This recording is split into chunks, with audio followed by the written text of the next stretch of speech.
Tarihsel bir süreçten geçiyoruz. Biz bu sürece esas olarak demokratik toplum süreci dedik ve demokratik toplum sürecini başlatan iki ivme var esasında. Birincisi 27 Şubat tarihinde Sayın Öcalan'ın çağrısıydı ve bu çağrıya cevap veren kendi siyasal hareketinin başlatmış olduğu süreçti.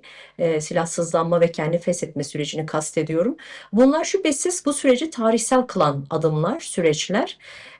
Tabii bu süreçlerin bir önemi var. Nihayetinde yüzyıldır inkar edilen Kürt siyasal kolektif haklarının bir anlamda Türkiye toplumuyla bütünleşmesi, tartışılması ve demokratik bir çözüm bulunması isteğiydi. Bu çağrı esas amacı da zaten oydu. Kürt siyasal hareketinin tabii ki bu adımı tarihsel olarak da önemli bir adımdı. Nihayetinde tarafları adım atmaya zorlayan, özellikle devlet iktidarı, devlet tarafına adım atmaya zorlayan bir süreç olarak da okumamız gerekiyor. Ve şimdi Türkiye ve kamu otoritesi, devlet otoritesi hepimiz biliyoruz ki bugüne kadar Türkiye'deki temel sorunları ve bu temel sorunların en önemli bileşkesini oluşturan Kürt sorununa karşı hep kayıtsız kaldı. İnkarla, yok etmeyle, bastırmayla, militarist çözümlerle bu soruna çözüm bulmaya çalıştı. Esasında çözümsüzlüğü dayattı halklara. Daha fazla işsizlik, daha fazla yoksulluk, daha fazla eğitimsizlik, daha fazla savaş, daha fazla acı, daha fazla görünmez kıldı toplumları ve toplumların yaşamlarına doğrudan değen ne yazık ki çok acı dönemler yaşadı halklar. Yani Kürt toplumundan tutun da Türkiye toplumu, Türk toplumu, diğer yaşayan bütün halk toplulukları da bu anlamda bunu aslında ekonomik probleminden tutun da yaşadıkları her bir anı ne yazık ki kötü bir şekilde deneyimlediler. Ve esasında bu inkar siyaseti bir yerde tıkandı ve çözümü de beraberinde getirdi. Tabii ki 27 Şubat'ta bu çözümü dayatan ciddi bir özveri ve fedakarlık göstererek devlete adım attırmaya zorlayan bir süreçti. Bugüne kadar evet yasal değişiklikler elbette ki olması gerekiyordu. Çünkü işin doğası yasal değişiklikleri zorunlu kılan bir süreç. Nihayetinde şiddeti sürekli bahane olarak gösteren devlet iktidarı, devlet tarafı bugün aslında sebepsiz kaldı. Yani bugün gerekçelendirebileceği hiçbir şey yok, bir neden yok.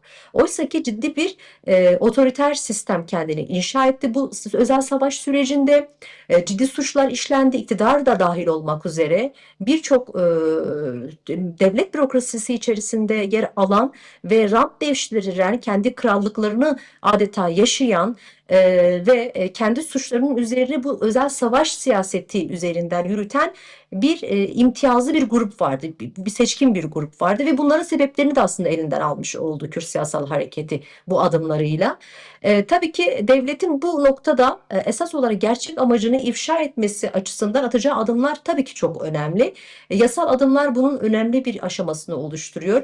Komisyon biliyorsunuz bunun çok önemli bir aşamasını oluşturuyor. Komisyon nihayetinde bugün 100 yıllık Türkiye Cumhuriyet tarihinde ilk defa böyle bir sorunla yüzleşilmesini sağlayan ve aynı zamanda Türkiye toplumunu Kürt sorunuyla yüzleştiren, Kürt sorunuyla aslında tanıştırma sürecini de oluşturan bir süreci, bir zemini yaratmış oldu. Ve bu şüphesiz çözümünü de beraberinde getirdi. Çözüm neydi? Antidemokratik uygulamaların kaldırılması, ahim kararlarının uygulanması, Sayın Öcalan'ın ifade ettiği gibi temel hak ve özgürlüklerin kolektif olarak bir halk tarafından kullanılması ve bunun önündeki yasal ve anayasal engellerin de ortadan kaldırılması süreciydi. Tabii ki önemli bir ayağı da önemli bir aşama demokratik siyasetin önünü açılarak kendi fesheden hareketin de aynı zamanda demokratik siyasete katılımını sağlayacak özgürlük yasalarının hayata geçirilmesiydi. Ve bunlar şu an itibariyle yapılmış değil. Ne yazık ki genel sonuç itibariyle durum bu. Yani Türk Peki tarafı üzerine düşeni yaptı ama devlet otoritesi kendi üzerine düşenin çok azını yaptı diyebiliriz. siz de az önce belirttiniz yasal ve anayasal düzenlemeler dediniz. Bunlar nelerdir kısaca? Ya şimdi Türkiye Cumhuriyet tarihi biliyorsunuz 1923 itibariyle kendini kurmuş. 1924'te kendi kuruluş bildirgesini 1924 Anayasası'yla da deklare etmiş, ifşa etmiş olan bir siyasal sistem. Yani bir siyasal sistemin görünürlüğü kendi anayasasını zaten kendini gösterir. Ve bu anayasada da Türk etnisitesi dışında hiçbir halkın varlığı tanınmıyor. Yani Kürtler de tanınmıyor, Ezidiler de tanınmıyor. Esas olarak Hemşinler de, Ermeniler de, Çerkezler de, Lazlar da halk olarak zaten tanımlanmıyorlar. Bu Türk etnisitesine indirgenen bir vatandaşlık tanımı var ve bu bir bütün olarak bütün yaşamı şekillendiren bir şey. Çünkü anayasayla evet başlayan bir süreç var. Bunu tabii ki daha arka plana itaatçı sürece götürebiliriz ama siyasal program temelinde etnik kökenin sadece Türk olduğu, onun dışındaki hiçbir halkın varlığı kabul etmediği bir sistem ve anayasa da bunun üzerine zaten kurulmuş olan bir sistem ve bu da çoğulculuğu desteklemeyen, aksine şiddeti ve çatışmayı tahrik eden bir anayasal düzlemdir. Ki şiddet, son 40 yıllık şiddet de aslında bu anayasal sistemin siyasal olarak kendi tamamen örgütlenmiş ve birçok mekanizmasıyla toplumun her alanına sirayet etmiş olan ayrılıkçı, ayrımcı bir sistemdi. Şimdi bu anayasadan elbette ki başlamak gerekiyor. Çünkü anayasalar biliyorsunuz toplum sözleşmeleridir. Her topluluk, her halk, her görüş, her düşünce ve vatandaşlık içerisinde kendini gören her bir grup esasında kendi iradesini ve kendi rengini, kendi varlığını görünmesini ister. O yüzden anayasanın değişmesi bizce burada toplumsal barışa ciddi anlamda katkı sunabilecek bir sonuç olacağını düşünüyoruz. Bunun dışında tabii ki yasal türev kanunlar var. TMK'da biliyorsunuz 89 sonrası yürürlüğe girdi.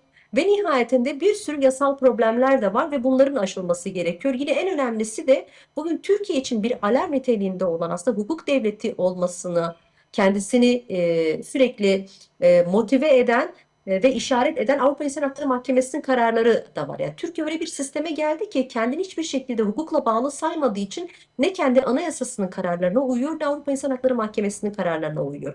Can Kavala da bunlardan biridir. Selahattin Demirtaş ile ilgili verilen kararları da uygulamıyor. Yine aynı şekilde çok yakın zamanda Anayasa Mahkemesi tarafından Tayfun Kahraman'la ilgili verilen bir karar var. Mesela bu kararı Anayasa Mahkemesi kararlarını uygulamıyor. Çünkü siyasal iktidar hukukla kendini bağlı saymıyor ve hukukla kendini bağlı sayması gereken devlet kurumlarının yapısının da bağlı olmadığını düşünüyor. Çünkü tamamen direktifleri ve talimatlara göre şekillenen bir siyasal sistem var esasında. Dolayısıyla bunların da değişmesi gerekiyor. Bunların mutlaka e, e, yasal düzlemde değişmesi gerekiyor ama toplumsal bir düzen içerisinde de, toplumsal bir yapı içerisinde de toplumsal barışı inşa edecek bir sürecin de gelişmesi gerekiyor. Barışa herkes muhtaç. Bugün bütçe tartışmaları örneğin biliyorsunuz yapılacak. Yani Türkiye'deki şu an en önemli sorunlardan bir tanesi evet çatışma, savaş. Herkes nitelemesini farklı görür. Kimisi terör der, Kürt sorunu deriz. Esasında şiddetten beslenen bir süreç var. Aynı zamanda yoksulluk. Yoksulluk da buna paralel olarak zaten büyüdü. Türkiye'de hiç kimsenin yani çok azınlık imtiyazlı bir grup dışında herkes yoksulluğu bir şekilde zaten etkilerini yoğun bir şekilde yaşıyor. Kendi kariyeriyle ilgili yaşıyor, kendi karnı doyururken de yaşıyor, kendi çocuklarının geleceğini düşünürken de yaşıyor.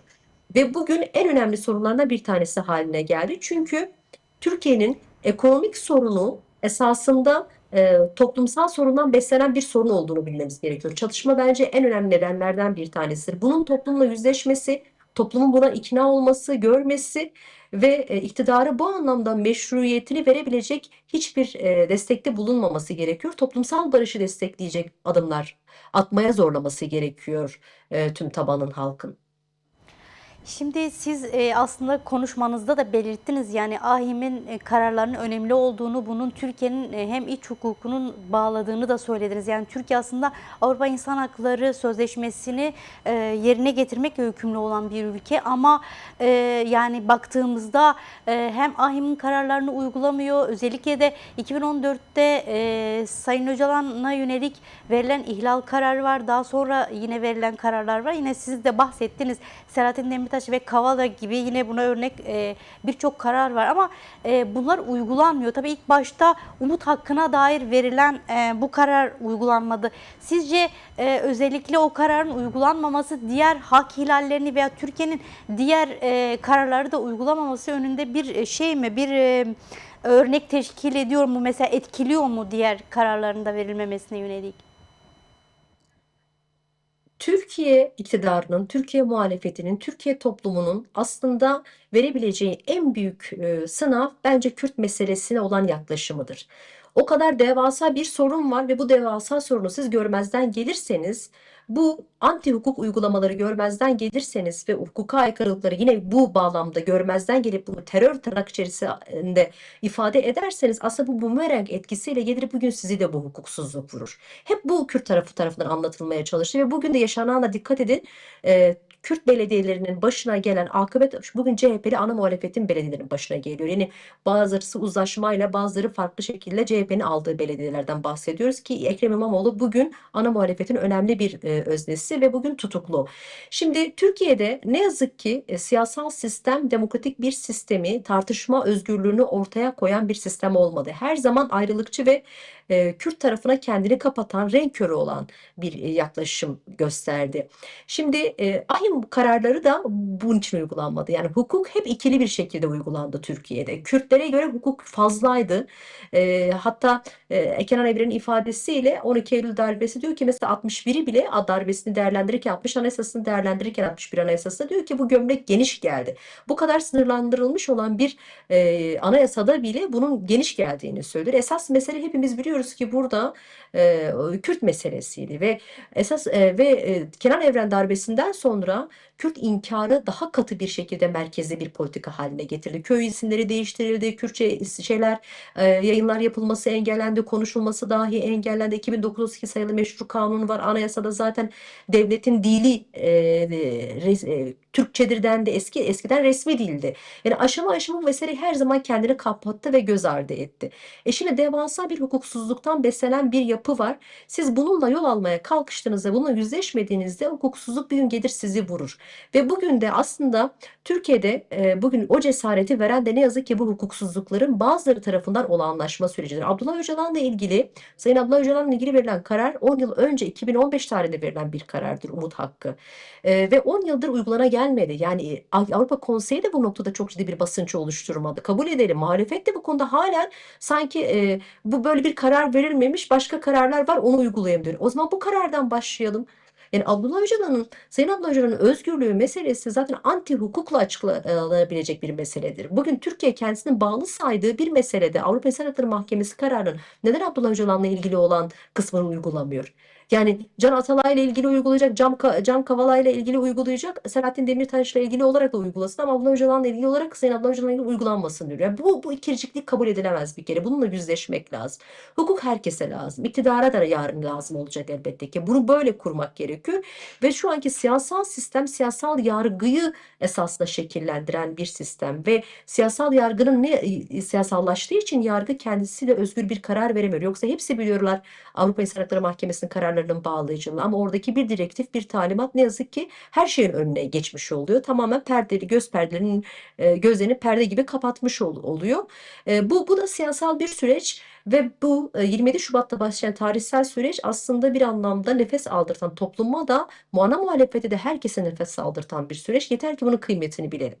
Yani yeter ki bunun kıymetini bilelim. Eğer bu kıymeti bilinirse toplum da rahat nefes alacaktır. Ana muhalefet de rahat nefes alacaktır. Kürtler de zaten nefes alacaktır. Yeter ki bunun kıymetine göre hareket edelim ve iktidarı bu noktada karar almaya zorlayalım. Çünkü iktidar esasında bir seçkin grubun ürünüdür. Hiç kimse kendi konforundan, imtiyazından vazgeçmek istemez. Bütün siyasal iktidarların, otoriter iktidarların temel motivasyonu da zaten budur.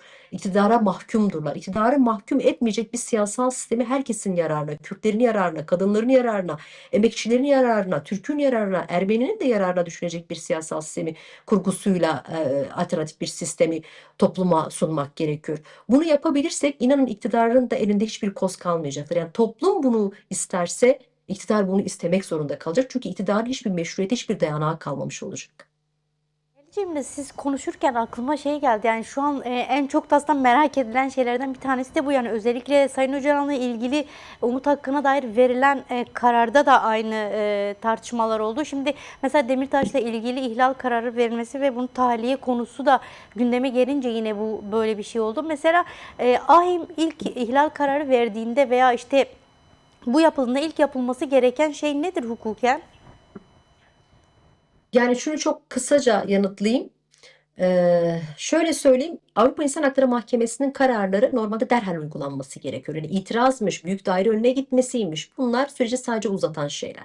Normalde olması gereken bu ihlal kararı ile beraber bakanlığın, hükümetin bu kararı alıp direkt uygulanması ve karardaki ihlali ortadan kaldıracak yeni bir karar vermesi gerekiyor ki hani Selahattin Demirtaş'la ilgili biliyorsunuz ilk 2018 yılında karar verildi. İhlal kararı verildi. Hükümet itiraz etti. Büyük daire olarak zaten değerlendirdiler. Taraflar da itiraz etti. Daha ağır bir ihlal kararı verildi. Hatta siyasi amaçlarla ve aynı zamanda ifade özgürlüğünün ihlali niteliği olabilecek daha ağır bir karar verdi Türkiye aleyhine. Bu karar zaten kendi başına kesin bir karardı. 2020 yılında uygulanması gerekiyordu. Ama ne oldu? Belli hilelere başvuruldu. Yok başka olaylar, başka deliller var dendi. Ki en son verilen zaten kararla birlikte o yeni delilleri de değerlendiren ve bu yeni delillerle de birlikte aslında kararın niteliğinin değişmediğini gördük ve hükümet itiraz etti. İtiraz sonucunda da büyük daire de zaten bu itirazı da reddetmiş oldu. Haliyle karar da kesinleşmiş oldu. Yani derhal uygulanması ilkesi vardır. Yani itirazmış, buymuş bunları beklenmesi aslında zaman kaybı ve hak ihlalinin de devam edeceğini gösteriyor. Bugün itibariyle de bu ihlalin sonlandırılıp aslında ahim kararının yerine getirilmesi gerekiyor.